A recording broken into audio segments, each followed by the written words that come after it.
एक बार की बात है। एक जंगल में एक हिरनी अपने बच्चों के साथ रहती थी। हिरनी अपने दोनों बच्चों से बहुत प्यार करती थी। बच्चे भी अपनी माँ से बहुत प्यार करते थे। वह हर रोज घास चरने के लिए निकल जाती थी और शाम को वापस आकर अपने बच्चों को दूध पिलाती थी।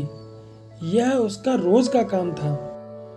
एक दिन जब हिरनी घास चरने जंगल में गई तो वह घास चरते चरते काफी दूर निकल गई। उसे पता ही नहीं चला कि एक शेर उस पर नजरें गड़ाए बैठा था। शेर उस हिरनी का पीछा करने लगा। हिरनी इस बात से अनजान घास चरने में व्यस्त थी, लेकिन जब उसे एहसास हुआ कि शेर उसका पीछा कर रहा है, तब वह तेजी से भागने लगी। शेर भी हिरनी के पीछे भागने लगा। हिरनी बहुत तेज दौड़ रही थी और मन ही मन अपने बच्चों के बारे में सोच रही थी कि उसके बच्चे अकेले और भूखे होंगे। भागते भागते हिरनी बहुत थक चुकी थी। तभी उसकी नजर एक साधु पर पड़ी।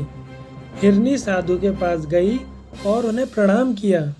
साधु बहुत ज्ञानी थे। उन्होंने हिरनी से पूछा, क्या हुआ? साधु महाराज, मैं जंगल में घास चरते हुए बहुत दूर चली गई थी। तभी वहाँ एक शेर आ गया जो मेरा पीछा कर रहा है।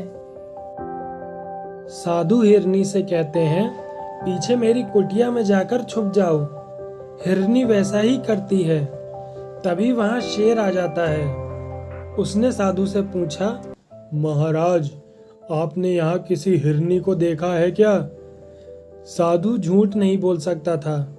उसने शेर को बता दिया कि हिरनी उसकी कुटिया में है। शेर कहता है, महाराज, आप उसे मेरे हवाले कर दें, वह मेरा शिकार है। साधु ने कहा, देखो जंगल के राजा, तुम उस हिरनी को छोड़ दो, वह मेरी शरण में आई हुई है।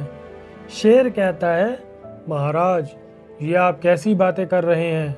अगर मैं उस हिरनी का शिकार नहीं करूंगा तो भूखा मर जाऊंगा। साधु कहता है, उसके दो छोटे छोटे बच्चे हैं। तुम तो जंगल के राजा हो, तुम्हें बहुत सारे शिकार मिल जाएंगे। इस पर शेर बोलता है, महाराज, अगर मैं यह सब सोचने लग गया तो मैं भूखा मर जाऊंगा। साधु ने कहा, ठीक है, तुम उसे छोड़ नहीं सकते तो कुछ देर के लिए उसे घर जाने दो। उसके बच्चे भूखे हैं, वह अपने बच्चों को दूध पिला सके और उनसे आखिरी बार मिल सके। इस पर शेर बोला, महाराज, अगर हिरनी वापस नहीं आई तो? तब साधु बोलता है, जब तक हिरनी वापस नहीं आ जाती तो मुझे अपना बंदी बनाकर रख लो। शेर साधु महाराज की बात मान लेता है। शेर ने महाराज की बात मान ली।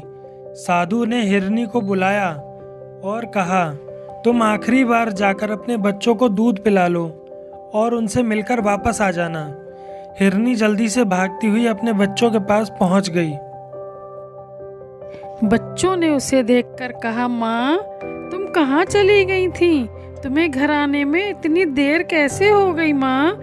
तब हिरनी ने अपने बच्चों को सारी बात बताई और उनसे कहा, मेरे प्यारे बच्चों, आज आखिरी बार अपनी माँ का दूध पी लो, फिर मुझे वापस जाना होगा।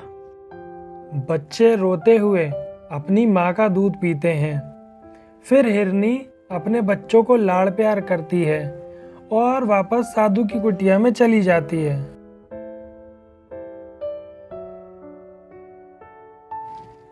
वह साधु की कुटिया में जाकर कहती है, मैं वापस आ गई हूँ शेर राजा, आप मुझे अब खा सकते हो।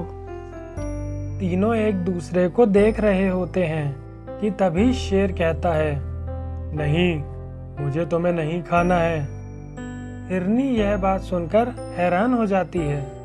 असल में हिरनी के जाने के बाद साधु महाराज ने शेर को बहुत सारी ज्ञान की बातें बताई थी, जिनसे शेर का हृदय परिवर्तन हो गया था। शेर बोला, मैं तुम्हें नहीं खाऊंगा, तुम अपने बच्चों के पास वापस जा सकती हो। ये बात सुनकर हिरनी बहुत खुश हुई। वह समझ चुकी थी कि साधु महाराज ही प्रतापी साधु हैं।